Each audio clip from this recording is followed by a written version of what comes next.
ચાલો કોઈ પણ આડવાત વગર સીધા જ આ વિષયમાં ડાઇવ કરીએ. આ ખાસ વિશ્લેષણ શ્રેણીમાં આપણે કારકિર્દી પસંદ કરવાના એ પરંપરાગત અને સમાજ દ્વારા લાદવામાં આવેલા દબાણોને તોડી પાડવાના છીએ. સામાન્ય રીતે થાય છે શું? જ્યારે પણ ભવિષ્યની કે નવી કારકિર્દીની વાત આવે ત્યારે પહેલેથી જ નક્કી કરાયેલો એક સેફ એટલે કે સલામત રસ્તો પકડવાનું ભારે દબાણ હોય છે. સમાજે અમુક પ્રોફેશન્સ અને અભ્યાસક્રમો પર જાણે પહેલેથી જ મંજૂરીનો સિક્કો મારી દીધો છે. પણ શું આ લખેલી સ્ક્રિપ્ટની બહાર કંઈક નવું વિચારી શકાય ખરું? બિલકુલ. આ જ રૂઢિચુસ્ત વિચારોને પડકારવા અને એક મુક્ત સાચી કારકિર્દી કેવી રીતે ડિઝાઇન કરી શકાય તેની જ આપણે અહીં મજેદાર ચર્ચા કરવાના છીએ. હવે આ એક એવો સવાલ છે જેનો ભાર આખી એક પેઢી અનુભવી રહી છે. ખરેખર વિચારવા જેવી વાત છે. જ્યારે કારકિર્દીની પસંદગી થાય છે ત્યારે એવું જ લાગે છે કે આ મારો પોતાનો એકદમ સ્વતંત્ર નિર્ણય છે, રાઈટ? પણ વાસ્તવિકતા જરા અલગ હોઈ શકે છે. આપણા સમાજમાં એક અદૃશ્ય દબાણ સતત કામ કરી રહ્યું હોય છે.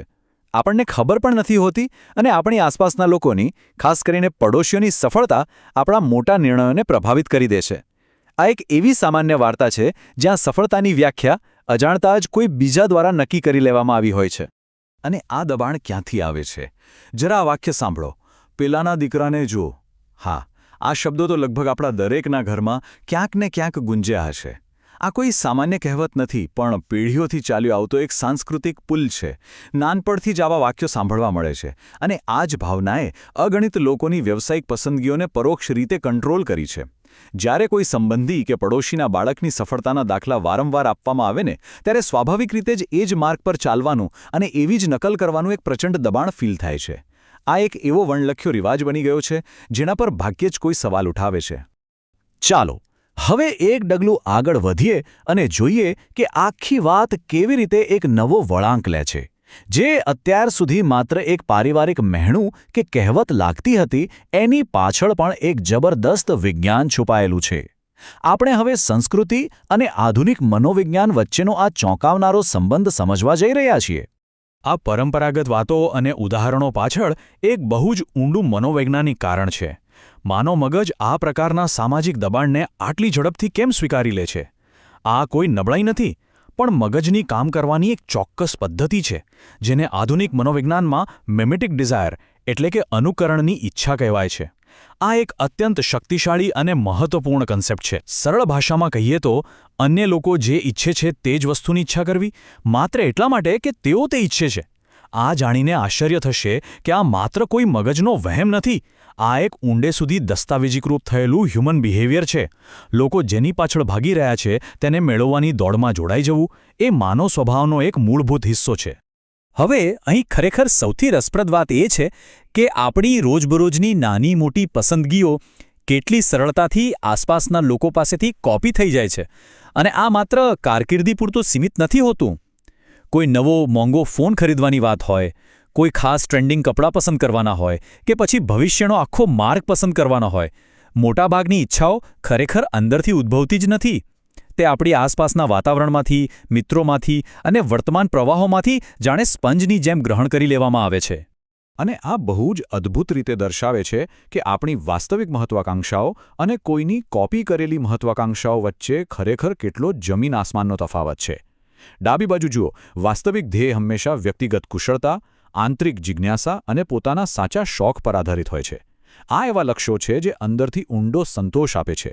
જ્યારે જમણી બાજુ કોપી કરેલું ધ્યેય જુઓ, એ માત્ર સમાજની વાહવાઈ મેળવવા અને આસપાસના લોકોનું અનુકરણ કરવા પર જ ટકેલું હોય છે. ભવિષ્યની સાચી દિશા નક્કી કરવી હોય તો આ બે વચ્ચેની ભેદરેખા સમજવી એકદમ આવશ્યક છે. તો હવે આ બધું સમજ્યા પછી શું? હવે સમય છે એક કાર્યક્ષમ મિશનનો.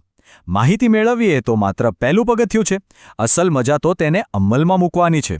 ચાલો આત્મવિશ્વાસ વધારવા માટે એક બહુ જ પ્રેક્ટિકલ કવાયત કરીએ જેને પૂરી કરવામાં 15 મિનિટથી પણ ઓછો સમય લાગશે. આ એક સાચો ગેમ ચેન્જર સાબિત થઈ શકે છે. તો અહીં સૌથી મહત્વની વાત એ છે કે આ એક્સરસાઇઝ અત્યારે જ કરી શકાય છે. સ્ટેપ 1. હાલમાં મગજમાં કારકિર્દીને લગતા જે પણ લક્ષ્યો હોય તેમાંથી મુખ્ય 3 લક્ષ્યો એક કાગળ પર લખી લો. બસ, ફક્ત 3. ત્યારબાદ સ્ટેપ 2. હવે એકદમ પ્રામાણિકતાથી તેનું મૂલ્યાંકન કરો. જુઓ કે આમાંથી કયા લક્ષ્યો ખરેખર આંતરિક અવાજ અને વ્યક્તિગત પસંદગીમાંથી આવે છે અને કયા લક્ષ્યો સામાજિક દબાણના કારણે માત્ર કોપી કરેલા છે. આ બે જ સરળ પગલાં આપણી અંદર છુપાયેલી અનુકરણની ઈચ્છાઓને ઓળખીને અલગ પાડવામાં અકલ્પનીય રીતે અસરકારક સાબિત થશે. આ નાનકડી કવાયતનું સૌથી મોટું પરિણામ શું આવશે ખબર છે? આ વ્યક્તિગત નિર્ણયો પરનું નિયંત્રણ સંપૂર્ણપણે આપણા હાથમાં પાછું આપે છે. પેલું જે ડર છે ને, લોકો શું કહેશે, એને હંમેશ માટે પાછળ છોડીને ખરેખર કંઈક અર્થપૂર્ણ બનાવવા તરફનું આ એક બહુ જ મોટું કદમ છે. આ સમજણ એક એવી અતૂટ માન્યતાનું નિર્માણ કરે છે કે જીવનની દિશા કોઈ સામાજિક દબાણથી નહીં પણ સ્વતંત્ર રીતે નક્કી કરી શકાય છે. પોતાની જિંદગીનું સ્ટિયરિંગ વ્હીલ પોતાના જ હાથમાં લેવાની આ તો માત્ર એક અદ્ભુત શરૂઆત છે. પણ ઊભા રહો, આત્મનિરીક્ષણની અને રૂઢિઓ તોડવાની આ સફર અહીં જ પૂરી નથી થતી. આ બધું સમજ્યા પછી એક નવો અને અત્યંત મહત્વપૂર્ણ પ્રશ્ન ઊભો થાય છે. શું કોઈ એક ચોક્કસ ડિગ્રી ખરેખર આગામી 40 વર્ષ માટે કોઈ વન વે એટલે કે એકમાર્ગી રસ્તો છે? શું એકવાર પસંદ કરેલો અભ્યાસક્રમ આખી જિંદગીની નિશ્ચિત મર્યાદા બની જાય છે ખરો? આ એક એવો સવાલ છે જેનો જવાબ આપણા આગામી વિશ્લેષણમાં વિગતવાર મળી રહેશે. તે આવનારા વિશ્લેષણમાં આપણે ફંક્શનલ ફિક્સનેસ એટલે કે કાર્યકારી નિશ્ચિતતા નામના એક અત્યંત રસપ્રદ ખ્યાલને ડીકોડ કરીશું. ત્યાં સુધી આજના આ સવાલ પર ચોક્કસથી વિચાર કરજો.